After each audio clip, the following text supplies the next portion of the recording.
मित्रों नमस्कार। बात उन दिनों की है जब रामानंद सागर अपनी फिल्म चरस की शूटिंग के लिए स्विट्जरलैंड गए। एक शाम में वो पब में बैठे हुए थे तो वहाँ पे उन्होंने रेड वाइन ऑर्डर किया। रेड वाइन के साथ में बैठा एक लकड़ी का डिब्बा लेके आया। उस लकड़ी के बॉक्स को टेबल में रखा और रामानंद ने कौतूहल से इस बॉक्स को देखा।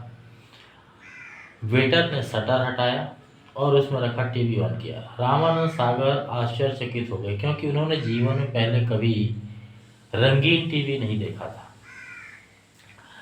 इसके 5 मिनट के बाद वे निर्णय ले चुके कि अब वो फिल्म इंडस्ट्री छोड़ देंगे, वो सिनेमा छोड़ देंगे। अब वो भगवान प्रभु राम कृष्ण और माता दुर्गा की कहानी को टेलीविजन के माध्यम से दिखाना शुरू करेंगे। भारत में 1959 में टीवी शुरू हुआ।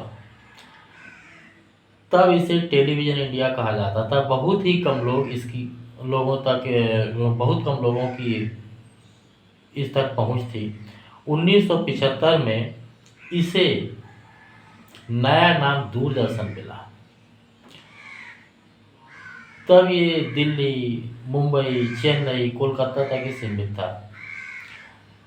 जब तक कि 1982 में एशियाड खेलों का प्रसारण संपूर्ण भारत में होने लगा था। 1984 में बुनियाद, हम लोग की आशातीत सफलता ने टीवी की लोकप्रियता में बढ़ोतरी की।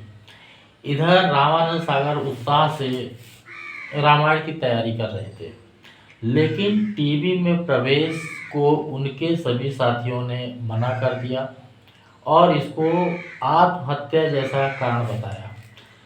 सिनेमा में अच्छी पोजीशन को छोड़कर आज फिल्म मेकर के लिए आत्महत्या जैसा ही दृश्य था।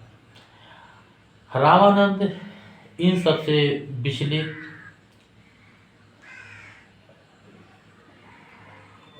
अपने काम में लग गए। उनके इस काम पर कोई भी पैसा लगाने को तैयार नहीं था। जैसे तैसे वे अपना पहला सीरियल विक्रम और बेताल लेकर आए। सीरियल बहुत सफल हुआ। हर आयु वर्ग के दर्शकों ने इसे सराहा। यहीं से टीवी में स्पेशल इफेक्ट्स दिखने लगे थे। विक्रम और बेताल को तो दूरदर्शन अनुमति दे दी, लेकिन रामायण का कंसेप्ट ना तो दूरदर्शन को अच्छा लगा, ना ही तत्कालीन सरकार कांग्रेस को अच्छा लगा। वहीं से रामानंद सागर का बुरा समय शुरू होता है। वहीं से उनके करियर दांव में लग जाते हैं। बड़ा दुखद दृश्य था उनका ये दुखद अध्याय। जिन लोगों ने सुना और कहा तो आत्मा में एक घृणा सी पैदा होती है। दूरदर्शन रामायण दिखाने पर जैसे तैसे तो सहमत हुआ, लेकिन तत्कालीन सरकार कांग्रेस की थी और वो आनाकानी कर रही थी। दूरदर्शन अधिकारियों ने जैसे तैसे रामानंद सागर को स्लॉट्स देने की अनुमति सरकार से ले ली। ये सारे संस्मरण रामानंद जी के पुत्र प्रेम सागर ने एक किताब में लिखे।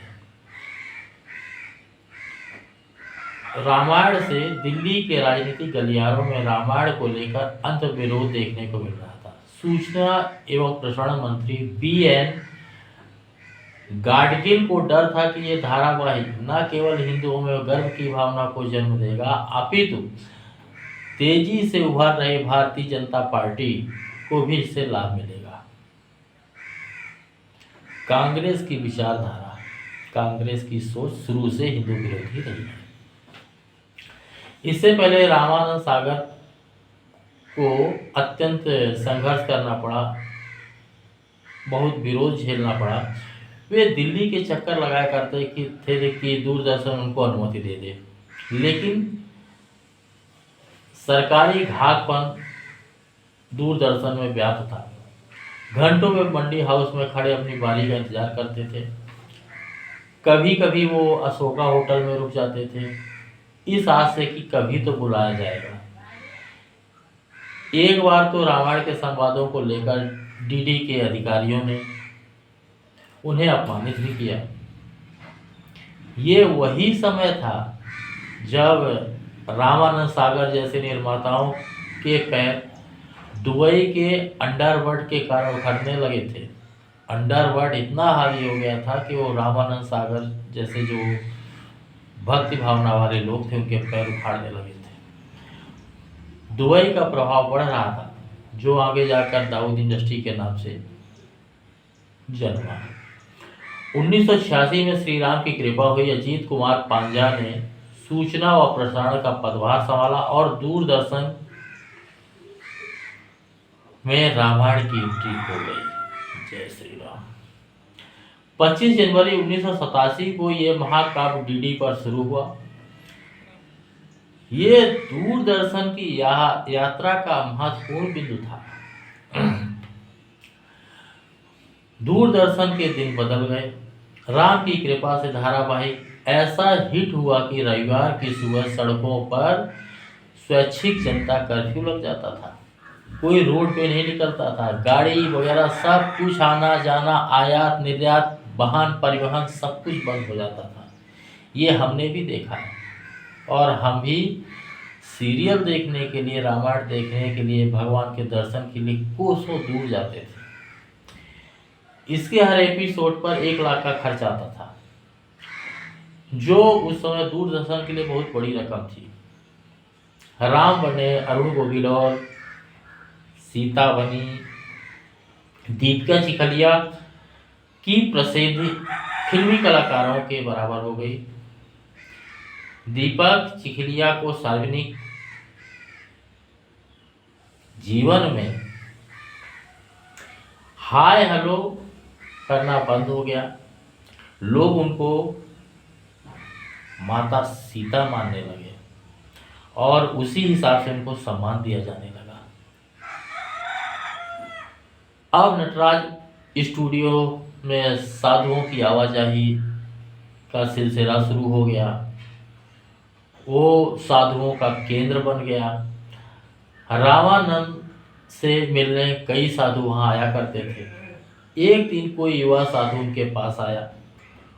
उन्होंने ध्यान दिया कि साधु का ऑरा बहुत तेजस्वी है। साधु ने कहा कि हिमालय से अपने गुरु का संदेश लेकर आया है। तत्क्षण साधु की भावनाएं बदल गई। वह गरज कर बोला, तुम इतना किससे डरते हो? अपना घमंड त्यागो। तुम रामायण बना रहे हो, निर्भीक होकर बनाओ। तुम जैसे लोगों को, जनता को जागरूक करने के लिए चुना गया है। हिमालय के दिव्य लोक में भारत के लिए योजना तैयार हो रही है। अति शीघ्र भारत विश्व गुरु बनेगा। आश्चर्य है, रामानंद जी को अपने कार्य के लिए हिमालय से अज्ञात साधु का संदेश मिला और वो अपने काम में लग गए। बड़ा दुखद रहा। कांग्रेस हमेशा हिंदू विरोधी, धर्म विरोधी, भगवान विरोधी, राम विरोधी, उसकी भावनाएं, राजनीति और उनकी विचारधारा संपूर्ण विदेशी है। मैं तो अपने जो मेरे रिश्तेदार कांग्रेस में हैं, जो मेरे चाचा लोग हैं, जो मेरे सगे संबंधी कांग्रेस में हैं, यहाँ तक कि मेरे बहुत करीबी बड़े बड़े पदवी में कांग्रेस में थे और अभी कुछ लोग मेरी जानकारी में शायद कुछ लोग हैं भी। मैं उन लोगों से क्षमा याचना करता हूँ कि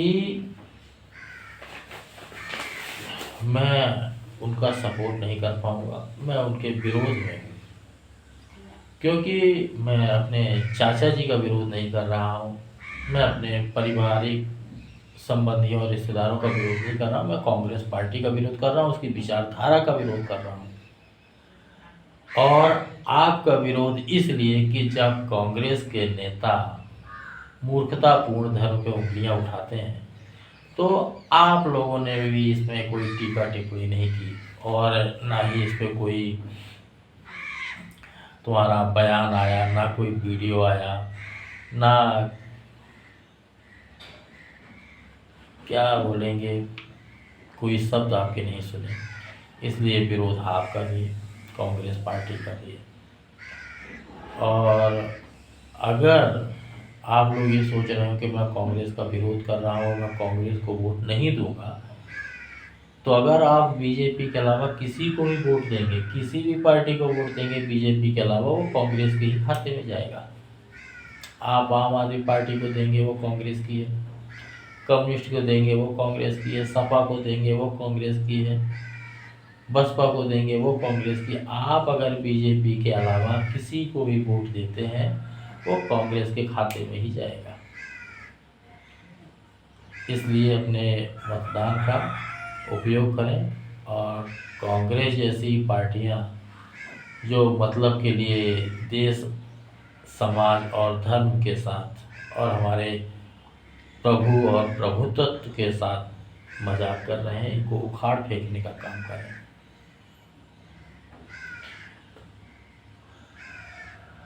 जय माता दी।